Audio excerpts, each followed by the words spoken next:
There's a part of you that you've been avoiding. You feel it in moments of frustration, in the silent resentment when someone crosses a boundary, in the thoughts you dismiss as not really me. But what if I told you that the key to your true purpose, your real self, is hidden in the very part of you that you try to suppress? Carl Jung called it the shadow, the unseen force in your psyche, made up of all the aspects of yourself that you've buried. Your doubts, your insecurities, your anger, even your deepest desires. Society told you to be a good person, to suppress these sides of yourself. But Jung didn't see the shadow as something evil. He saw it as a gateway, a hidden force that, once confronted, could unlock your highest potential. Think about it. Every great leader, every artist, every philosopher who changed the world didn't do so by avoiding their darkness. They met it head-on. Nietzsche, Dostoevsky, even Jung himself. These were men who walked the thin line between light and shadow, who understood that real transformation doesn't come from denying who you are, but from facing the parts of yourself that scare you the most. And yet, most people run. They distract themselves with entertainment, with social validation, with endless self-improvement hacks that don't actually change anything. Because looking into the shadow, that's terrifying. It's far easier to believe that your problems are external, that life is unfair, that people don't understand you, that you just need to manifest harder or think more positively. But deep down, you know the truth. The biggest battle isn't out there, it's inside you. Your shadow has been trying to reach you. It shows up in the things that trigger you, in the patterns you repeat, in the way you react when you're pushed to your limit. The question is, will you keep running from it? Or will you finally turn around and face it? Because when you do, something changes. The energy you spent suppressing your shadow gets redirected. Your creativity, your strength, your intuition, it all becomes sharper. You start making decisions from a place of deep self-awareness, rather than from fear. You become someone who can walk through life without being thrown off by every little obstacle, because you understand yourself at a level most people never reach. But how do you start? How do you stop avoiding the parts of yourself that you've ignored for years? That's where this journey begins, and it starts with a truth that most people aren't ready to hear. The moment you stop running from your shadow, something strange happens. You begin to see patterns that were invisible before. You start to realize that your greatest struggles, the things you thought were holding you back, were actually pointing you towards something deeper. But most people never make it this far. They stay trapped in a cycle of avoidance, mistaking comfort for peace and distractions for solutions. Take a look at how people react to discomfort. The moment they feel unease, they reach for their phone, turn on a show, go out drinking, or drown themselves in work. Why? Because silence is dangerous. Stillness forces you to sit with yourself, to confront the thoughts you've spent years suppressing. And the longer you've been running, the scarier it is to stop. But here's the paradox. The more you avoid your shadow, the more power it has over you. The triggers, the insecurities, the moments of self-sabotage, they don't just go away. They build up. They control your choices in ways you don't even realize. That random decision you made, that impulse you couldn't resist, that relationship pattern you keep repeating, it's not random. It's your shadow pulling the strings from the background, shaping your reality while you convince yourself you're in control. Jung believed that true freedom comes when you integrate your shadow, not suppress it, not ignore it, but bring it into the light. He called it individuation, the process of becoming whole. And this is where most self-improvement advice completely misses the point. People think becoming better means fixing themselves, cutting out every flaw, forcing positivity, and avoiding negativity at all costs. But that's not growth. That's self-rejection. Real transformation happens when you acknowledge every part of yourself, the good, the bad, and the ugly, and own it, not in a reckless, self-indulgent way, but in a way that gives you full control over your mind, your emotions, and your decisions. Look at the people who truly own themselves. They have a presence and energy that demands respect, not because they pretend to be perfect, but because they embrace their imperfections. They don't flinch when criticized. They don't crumble under pressure. They move through life with clarity because they've made peace with the parts of themselves that most people suppress. But let's be honest, this isn't easy. It takes brutal honesty, deep introspection, and the willingness to sit with emotions that most people would rather numb. It's uncomfortable, even painful at times. But that's the price of true self-mastery. And once you commit to this path, there's no going back. You start seeing through the illusions that once held you captive. You stop seeking validation from people who don't even understand themselves. You stop reacting emotionally to every little thing. You stop feeling the need to prove yourself because you've already faced your greatest opponent, your own mind. And that's when everything starts to change. Your relationships, your confidence, the way you move through the world, it all shifts. Not because you forced it, but because you finally stopped running from yourself. But how do you actually integrate the shadow? How do you take this abstract concept and turn it into something real? The answer lies in a practice that will challenge everything you think you know about yourself. The uncomfortable truth about your triggers. Most people think their emotions are just random waves that come and go, triggered by whatever happens in their day. Someone disrespects them, anger. They get ignored, insecurity. Something goes wrong, anxiety.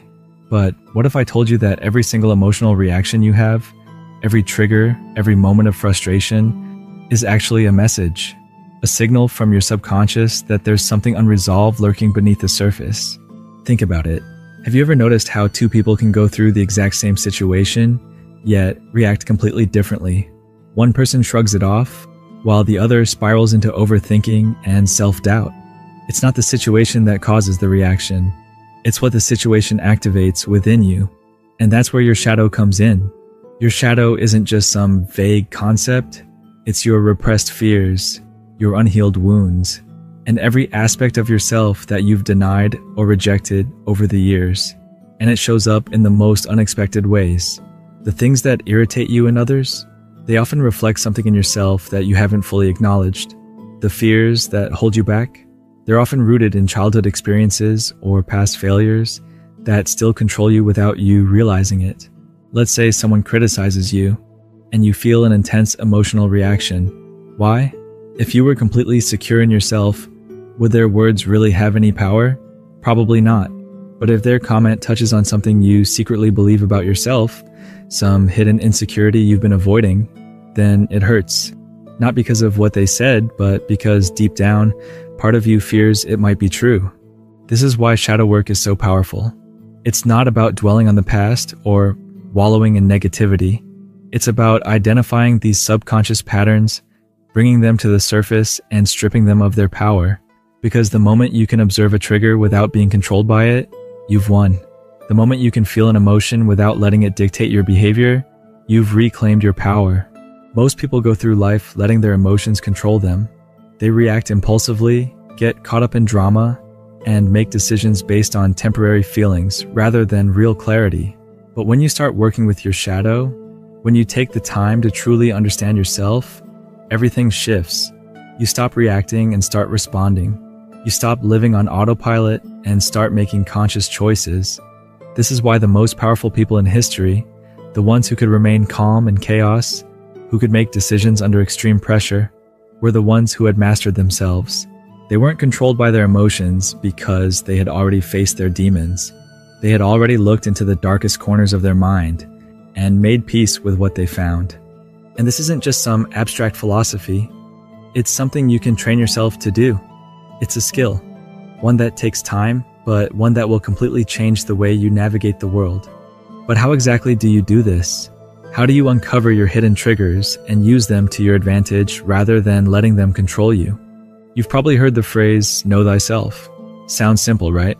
But here's the thing. Most people don't actually know themselves.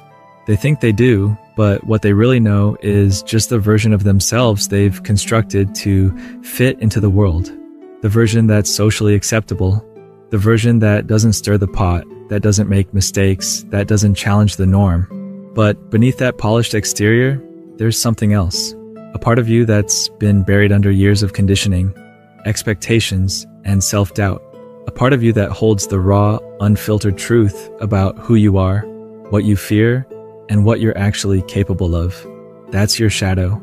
And the longer you ignore it, the more it controls you from the background.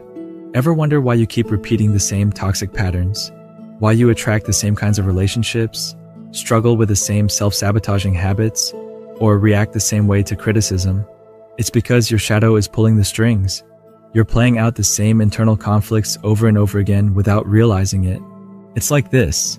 Imagine your mind is a house. The rooms you let people see, that's your conscious self, the part you're comfortable with, the parts of yourself you're proud of, the identity you've crafted. But then there's the basement, and down there, that's where all the uncomfortable stuff gets shoved. The insecurities you pretend don't exist, the fears you don't talk about, the emotions you suppress because they don't fit the image you want to present. And here's the problem. Just because you ignore what's in the basement doesn't mean it disappears. It leaks out in ways you don't expect. The anger that flares up out of nowhere, the jealousy that creeps in when you see someone else succeed, the insecurity that eats away at you even when things are going well, that's the basement whispering to you. And most people, when they start to notice these things, they do one of two things. They either push it down even further, distract themselves with work, social media, constant entertainment, or they project it onto others. They blame their problems on the world, on their circumstances, on the people around them. They do everything except actually look at what's causing it. But here's the real power move. The thing that separates those who stay stuck from those who break free. Instead of running from the shadow, you turn and face it. You sit with it. You acknowledge it. You take an honest look at yourself, not the Instagram filtered version, not the version your friends or family expect, but the real, raw, unpolished truth. And yeah, it's uncomfortable. It's going to reveal things you don't like. It's going to challenge the way you see yourself. But on the other side of that, freedom. Because once you've faced it, once you've pulled those hidden fears into the light, they lose their power. The things that used to trigger you, they don't hit as hard. The insecurities that used to dictate your actions, they don't run the show anymore. Imagine walking through life, knowing that nothing anyone says can shake you. No criticism, no rejection, no failure can knock you off balance. Not because you've become cold or emotionless, but because you've already made peace with your own darkness. You've already seen the worst parts of yourself, and instead of running, you integrated them. That's real power. That's what most people never do. And that's why so many stay stuck, repeating the same cycles. But once you do this work, once you really see what's been holding you back, you can't unsee it. And from that point on, your life will never be the same. But there's one final piece to this, something most people overlook. Facing your shadow is one thing, but integrating it, that's a whole different level. And that's exactly where we're going next. So you've turned to face your shadow. You've seen what's been lurking beneath the surface, your fears, insecurities, and the hidden parts of yourself you've been avoiding. But here's where most people get it wrong. They think that just seeing their shadow is enough.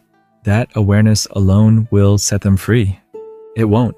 Just because you've identified your fears doesn't mean they disappear. Just because you recognize your patterns doesn't mean they stop repeating. If anything, the moment you become aware of your shadow, it actually fights back harder. It doesn't want to be exposed. It doesn't want to be brought into the light. And if you're not careful, you'll end up trapped in an endless loop of self-analysis, constantly digging into your past, overthinking every move, questioning every emotion, without ever actually changing. That's why integration is the real key, because transformation isn't about fighting your shadow. It's about working with it. Think about this. The parts of you that you reject, the ones you've buried deep down, aren't bad. They're just misunderstood. Your anger, it's not just destructive. It's a force that can drive change. Your fear, it's not just an obstacle. It's a signal pointing you towards something important. Even your deepest insecurities, the ones you hate to admit, carry a message. They show you where your wounds are, where you need to heal, where you have room to grow. Carl Jung said it best. Until you make the unconscious conscious, it will direct your life and you will call it fate. And that's what most people do. They go through life thinking things are just happening to them, not realizing they're actually playing out patterns they haven't faced. They repeat the same toxic relationships, fall into the same self-destructive habits, react the same way to the same situations, and then wonder why nothing changes. But once you integrate your shadow, you break the cycle. You stop being a slave to old wounds, old beliefs, old conditioning. You start to respond instead of reacting. So how do you do this? First, stop resisting your emotions. When something triggers you, don't just push it away. Observe it. Ask yourself, why is this affecting me? What belief is this poking at? Where does this come from? The more you sit with these emotions instead of running from them, the more clarity you gain. Second, take responsibility for your projections. If you constantly find yourself annoyed by a certain type of person, ask yourself why. What part of them reflects something in you that you haven't accepted? Because the things that trigger us the most in others are often the things we haven't faced within ourselves. And finally, use your shadow, don't fight it. If you feel jealousy, don't just suppress it. Use it as a guide. What does it show you about what you truly desire? If you feel anger, don't let it consume you. Channel it into something productive. If you feel fear, don't let it paralyze you. See it as an invitation to step into something greater. Now, if this resonated with you, don't just let it be another interesting idea you forget about. Take action. Start observing your patterns. Start questioning your reactions. And if you want more insights like this, make sure to subscribe and share this with someone who needs to hear it. Because this isn't just knowledge, it's a shift that can change everything.